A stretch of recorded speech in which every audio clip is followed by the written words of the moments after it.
يحكى أن كريما وبخيلا ترافقا في سفر، وسارا ما شاء الله لهما أن يسيرا، ثم جلسا يستظلان شجرة، فأخرج الكريم زاده وقال للبخيل: نأكل زادي أولا، ثم إذا حل الليل أكلنا زادك.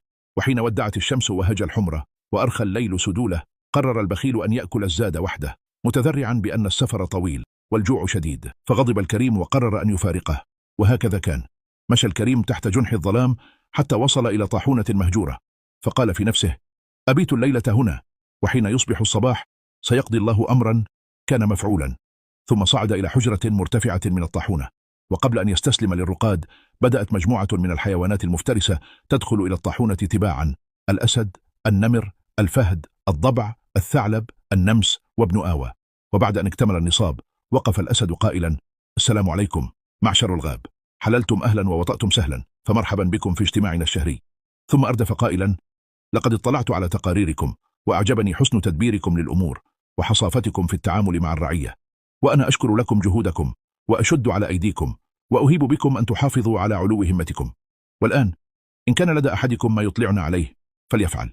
قال الضبع: يا ملك الزمان، في المنطقة التي تكرمت علي بإدارة شؤونها فأر يملك 100 ليرة ذهبية، يخرجها مع شروق الشمس ليرة، ثم يتركها في الشمس ساعة ويعيدها إلى مكانها.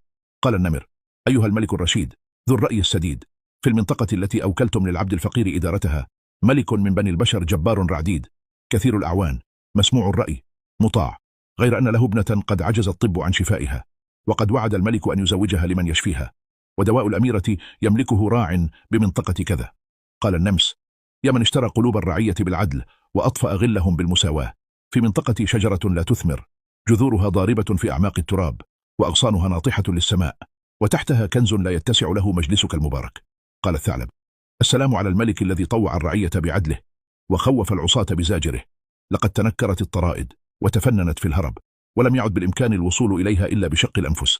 قال ابن آوى: يا عالي المقام، فصل البشر بيننا وبين الدجاج بسياج، وإن قومي يتضورون جوعا، وقد صارت بنات آوى تأكل الثمار والخضار. قال الذئب: أيها الملك الذي غطى الغابة بعباءة عدله وتكرم على الرعية بواسع صبره، كثر القنص في منطقتي، والرعية هناك تشكو إليك ظلم بني آدم، فلا تتأخر عنهم، فقد عهدناك حاميا للأراضي منكسا لرؤوس عداك.